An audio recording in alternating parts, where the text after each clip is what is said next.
Hello, I'm Gabby. Welcome to Bookstr's Week in Review, where we talk about news you may have missed this week. I'm very excited to share some awesome news with you guys all.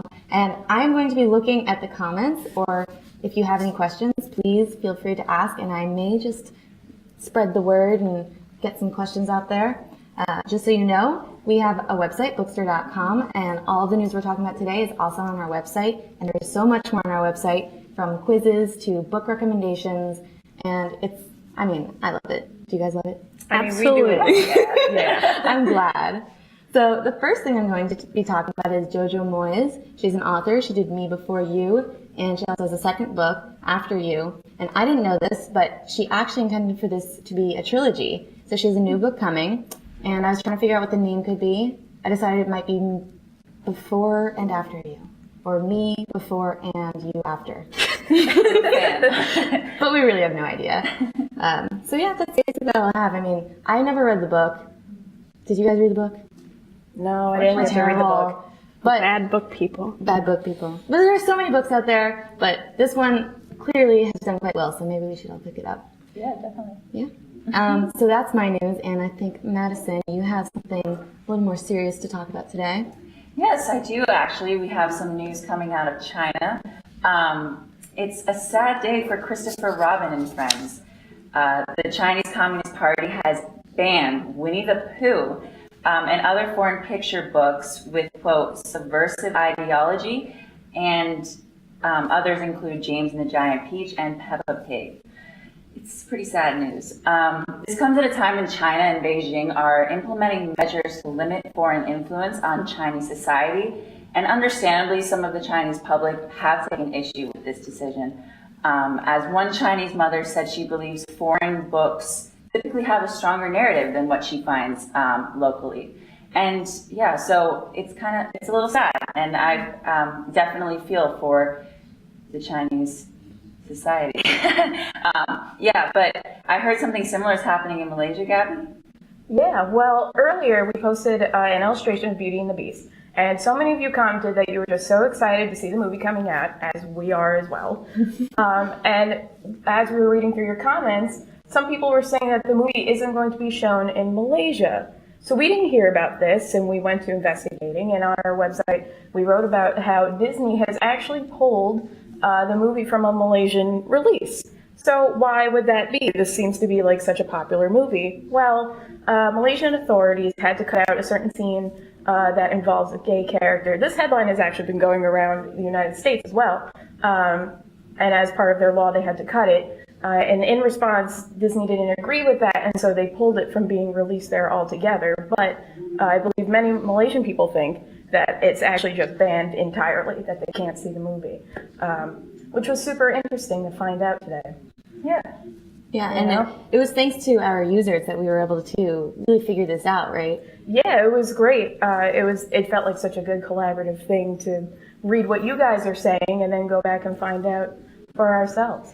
Yeah, to add to that, that was actually commented on our Winnie the Pooh story, and we read through all your comments, so please continue to reach out with us. We love it. I go through them all the time, and hopefully I can respond to as much as I can, but please do reach out to us. We love when you connect with us. Yeah, and don't forget that I'm looking at your comments and your questions, and I want to have a surprise question for all of you from the audience, but that can only happen if you write something. But Gabby, you have some more news for us today, right? I do have some more news, which is much lighter, so everybody take a deep breath. Thank you. Recently, we've been writing a lot about Emma Watson. Not only has she been in the Beauty and the Beast movie, but she's what people are calling a book fairy. She leaves books around the subways in New York City. People are finding them. She leaves notes in them, and it's been great.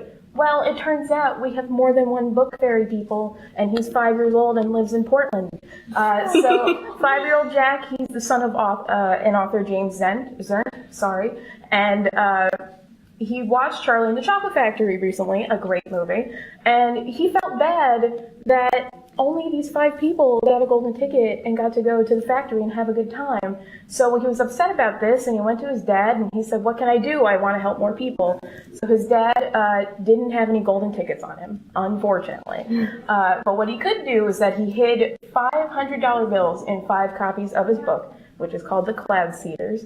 And these 5 copies can be found in a grocery store, in a library, and Goodwills all around Portland. So far, 2 of the books have been found, which means that there are still 3 out there. So if you live in Portland, I suggest that you start looking, because you might get lucky and you might make a little boy have his dreams come true. Isn't that beautiful? I actually booked my ticket to Portland, and I'm going to be searching for those books. We're leaving right after this. Yeah. Such a sweet kid. Yeah. Very sweet. And, I mean, and more lighter Watson. Harry Potter, somewhat, yes. J.K. Rowling, who we know is very active on Twitter. We get most of our news about J.K. Rowling from her Twitter page because she just loves to tweet. She actually wrote another series called the Cormoran Strike series. And that series is actually written by Robert Galbraith, who we all know is actually J.K. Rowling. So there's 3 books. Now we all know. Yeah. Sorry to break it to you.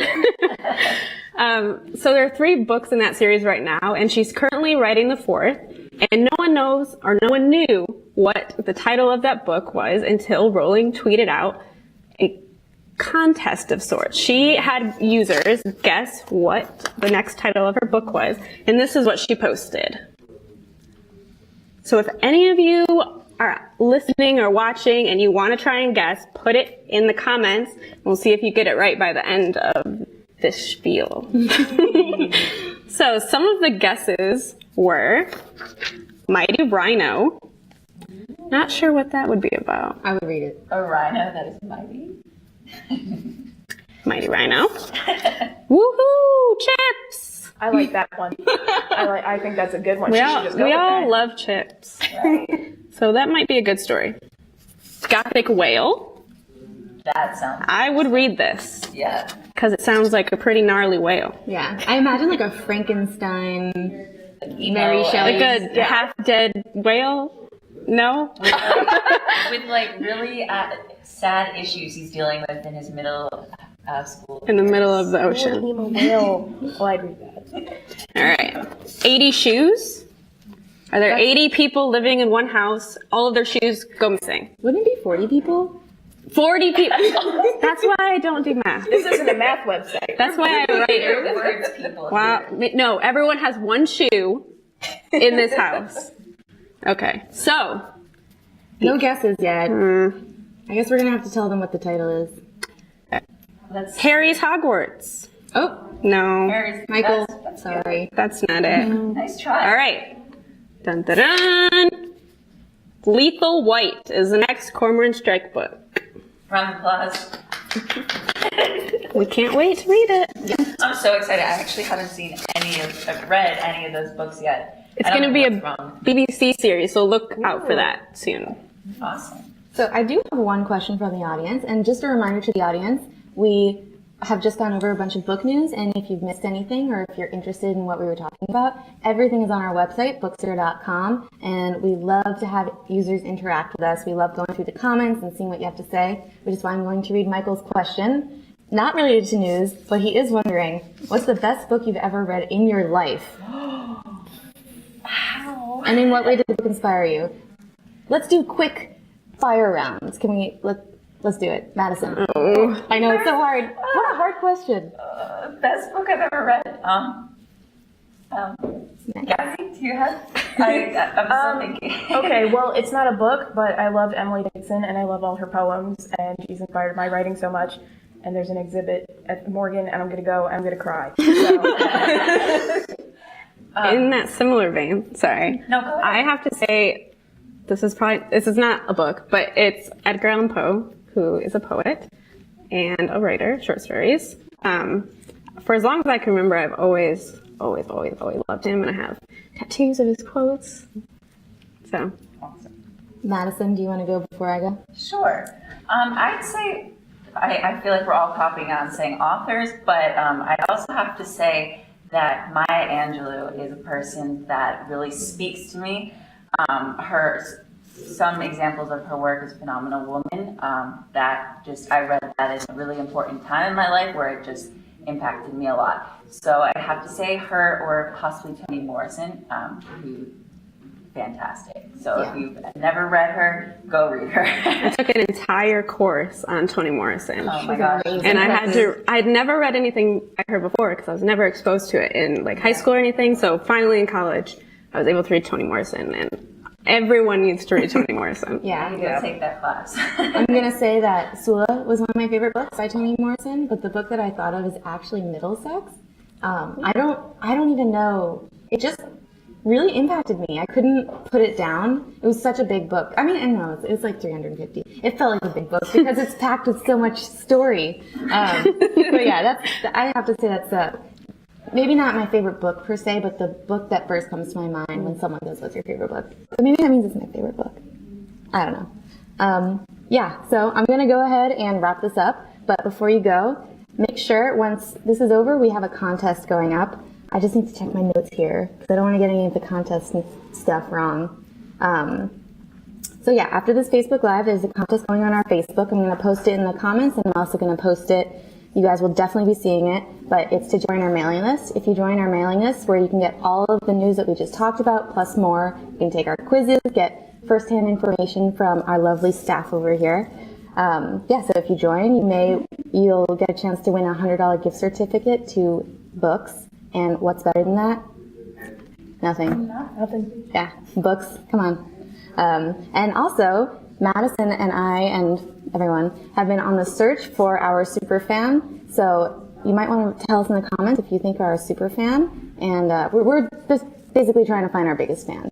And there's a lot of you, so the competition is high. Show us in the comments by liking everything. If you're our biggest super fan, we want to know. Yep. And please tell us what you love about us and why you think you're a huge food super fan. We want to hear from you. We love you all. And we love books. Hearts for everyone. So thank you for joining us, and look out for the contest. Bye.